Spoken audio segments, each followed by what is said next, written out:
Hello students, welcome to online classes. Today we will start the third chapter.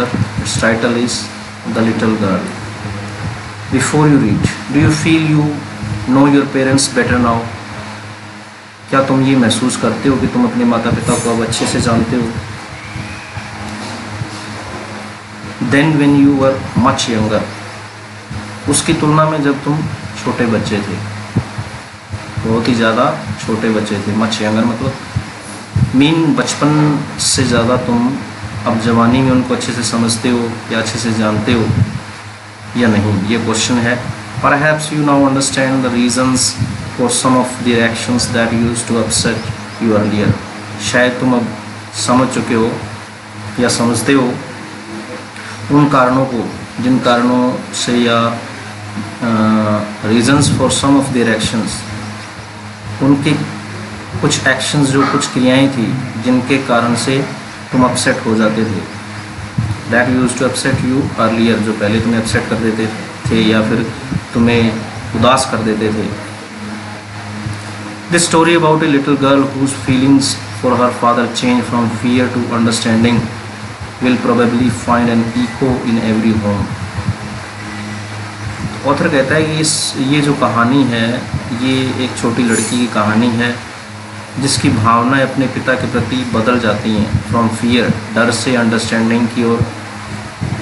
Fear to understanding will probably, जो कि हर एक घर में मिलती है, भविष्य में मिलेगी, यानी कि will probably find an echo in every home, हर घर में उसकी गूंज जो है पाई जाएगी. To the little girl he was a figure to be feared and avoided. नन्ही लड़की के लिए एक ऐसा जो शारीरिक ढांचा, फिगर मतलब एक आप कह लें कि शक्ल या फिर फिगर टू बी feared, जिससे कि डरा जा सके.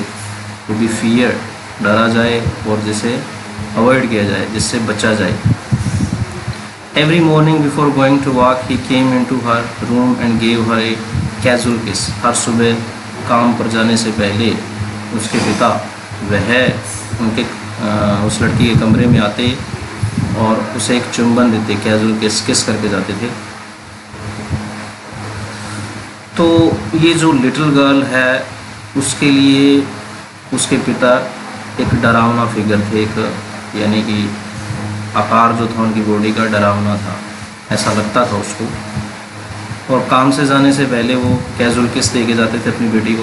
To which she responded with goodbye father, जिसको कि वो अलविदा करके रिस्पॉन्ड करती, यानी कि उत्तर देती, अलविदा पिताजी. And oh there was a glad sense of relief when she heard the noise of the carriage growing fainter and fainter down the long road. ये क्या, oh there was a glad sense, मतलब उसके अंदर एक बड़ी खुशी का एहसास होता, वो खुश होती. ग्लैड सेंस ऑफ रिलीफ, खुश होती और राहत की सांस लेती जब वो गाड़ी को जाते हुए, कैरिज मतलब जो बग्गी होती थी, धीरे धीरे उसकी आवाज़ जो है सड़क पर मध्यम हो जाती थी, धीमी पड़ जाती थी, तो वो खुश होती. तो ये सोचती कि चलो पिताजी चले गए, अब उसके मन में डर नहीं रहता था. In the evening when he came home, she stood near the staircase and heard his loud voice in the hall. शाम के समय जब वो घर आते तो वो स्टेयर के सीढ़ियों के पास खड़ी होती थी और heard his loud voice, उनकी ऊंची आवाज़ सुनती थी हॉल के अंदर. Bring my tea into the drawing room. Has not the paper come yet?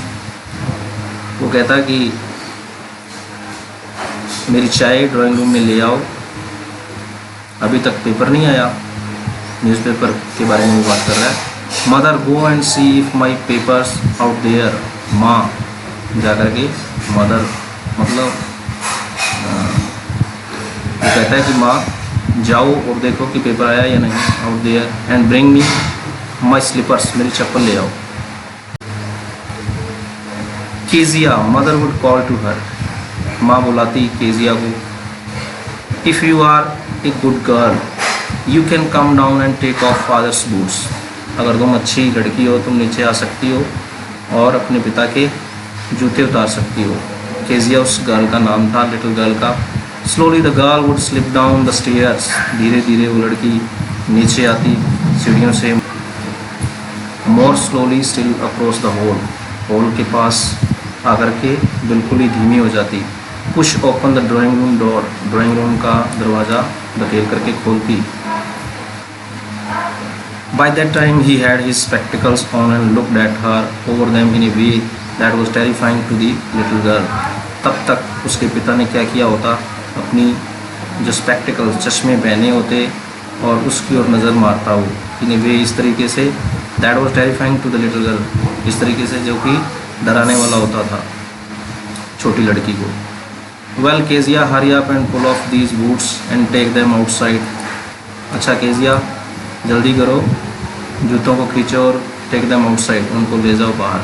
Have you been a good girl today, आज तुम क्या अच्छी लड़की रही बन करके। तो पिता ने कहा कि तुम क्या अच्छी लड़की बनी रही।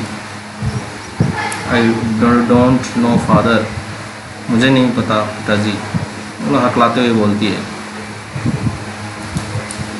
You don't know, if you stutter like that mother will have to take you to the doctor. तो पिता भी उसकी नकल करते हुए बोलता है कि तुम्हें नहीं पता, तुम्हें नहीं पता, क्वेश्चन करते हुए वो कहता है कि अगर तुम इस तरीके से हकलाओगी तो तुम्हारी माँ तुम्हें डॉक्टर के पास ले जाएगी।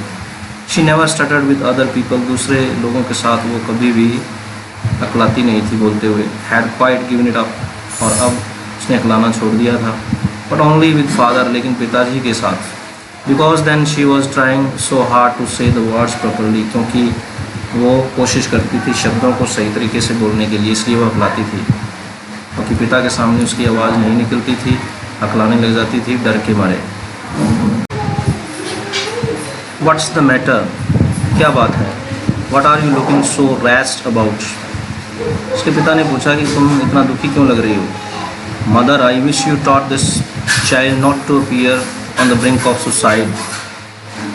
तो उसके पिता ने कहा कि माँ, तुम इसको, मैं चाहता हूँ कि तुम इसको सिखाओ कि ये बच्ची ऐसी शक्ल ना बनाए जैसे कि ये सुसाइड करने को तैयार हो, यानी कि सुसाइड करने जैसी शक्ल बना लेती है।